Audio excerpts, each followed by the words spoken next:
84 लाख योनियों का रहस्य। आप कितने योनि के बाद मनुष्य में जन्म लिए हैं? कितने कठिन के बाद मनुष्य में जन्म मिलता है? 84 लाख योनियां अलग अलग पुराणों में अलग अलग बताई गई हैं, लेकिन हैं सभी एक ही। अनेक आचार्यों ने इन 84 लाख योनियों को 2 भागों में बांटा है। नमस्कार मित्रों, ऐसे ही ज्ञान की बात जानने के लिए आप हमारे चैनल को सब्सक्राइब अवश्य कर लीजिएगा। अगर वीडियो पसंद आए तो एक लाइक जरूर कीजिएगा। आत्मा परमात्मा के अंश है और वो अजर अमर अविनाशी है। परमात्मा परम प्रकाश है तो आत्मा भी परम प्रकाश है। परमात्मा की सभी गुण आत्मा में हैं। आत्मा की मूल प्रकृति परम शांति, परम ज्ञानी, परम शक्तिशाली है। परमात्मा अनंत है, लेकिन आत्मा उसकी सिर्फ एक छोटा सा अंश है। आत्मा एक बूंद है तो परमात्मा एक सागर है। आत्मा की मूल निवास स्थान परमात्मा ही है, यानी कि परमधाम। श्री कृष्ण बताते हैं कि आत्मा को जानना बहुत कठिन है। ना हम इसको इस आँख से देख सकते हैं, ना हम इसको इस कान से सुन सकते हैं, ना हम इसके स्वरूप के बारे में चर्चा कर सकते हैं। इसको जब भी कोई अनुभव करता है तो आश्चर्य हो जाता है, क्योंकि आत्मा या शरीरी बहुत विलक्षण हैं।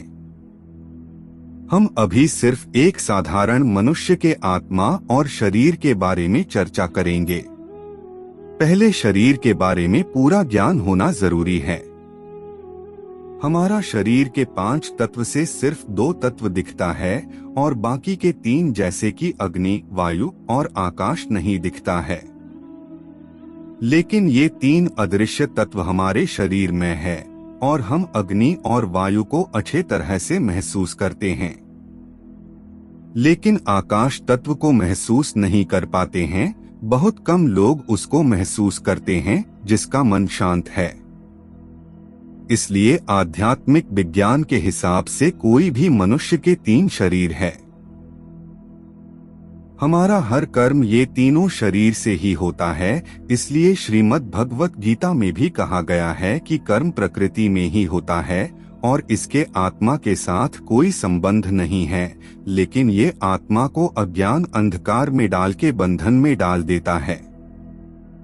एक शरीर से दूसरे का सृजन होता है, जैसे कि पहले कारण शरीर बनता है, उसके बाद सूक्ष्म शरीर और अंत में स्थूल शरीर बनता है। जैसे स्थूल दुनिया में हमारे ऊपर कोई ज्यादा वजन डाल दे तो हम घुटन महसूस करते हैं और हमें चलने फिरने में दिक्कत होता है। ये सांसारिक दायित्व तीनों चीजों से बनता है, जैसे कि शारीरिक चिंता, अपना और अपनी परिवार का, मानसिक चिंता, सामाजिक चिंता, समाज में अपना प्रतिष्ठा या सम्मान की चिंता। सबसे ज्यादा वजन आत्मा के ऊपर ये स्थूल शरीर ही डालता है।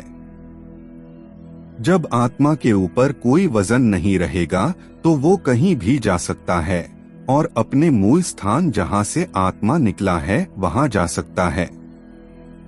इसलिए हर गुरु या आध्यात्मिक किताब बोलता है कि अपनी मूल स्थान को याद करो, और श्रीमद् भगवत गीता में भी अंतिम अध्याय में अर्जुन बोलता है कि मुझे सब कुछ याद आ गया, यानी उसकी आत्मा की मूल स्थान की याद आ गया।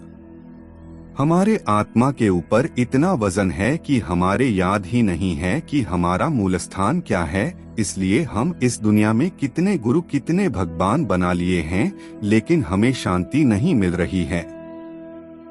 ये मनुष्य जीवन भी 84 लाख योनि में से एक है, और इस योनि में मनुष्य में इतना सोचने की शक्ति है कि वो अपनी आत्मा की मूल स्थान की खोज कर सकता है, और बाकी योनि में ये खोज नहीं हो सकता है। इसलिए मनुष्य जीवन को बहुत मूल्यवान कहा गया है।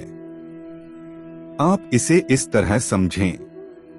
1 पानी के जीव जंतु 9 लाख, 2 पेड़ पौधे 20 लाख, 3 कीड़े मकोड़े 11 लाख, 4 पक्षी 10 लाख, 5 पशु 30 लाख, 6 देवता दैत्य दानव मनुष्य आदि 4 लाख, कुल योनियां 84 लाख। प्राचीन भारत में विज्ञान और शिल्प ग्रंथ में शरीर रचना के आधार पर प्राणियों का वर्गीकरण किया गया है, जिसके अनुसार मनुष्य जन्म कब मिलता है। एक प्रचलित मान्यता के अनुसार एक आत्मा को कर्मक्ति अनुसार 30 लाख बार वृक्ष योनि में जन्म होता है। उसके बाद जलचर प्राणियों के रूप में 9 लाख बार जन्म होता है। उसके बाद कृमि योनि में 10 लाख बार जन्म होता है और फिर 11 लाख बार पक्षी योनि में जन्म होता है। उसके बाद 20 लाख बार पशु योनि में जन्म लेना होता है। अंत में कर्मानुसार गौ का शरीर प्राप्त करके आत्मा मनुष्य योनि प्राप्त करता है और तब 4 लाख बार मानव योनि में जन्म लेने के बाद पितृ या देव योनि प्राप्त होती है। यह सभी कर्मानुसार चलता है।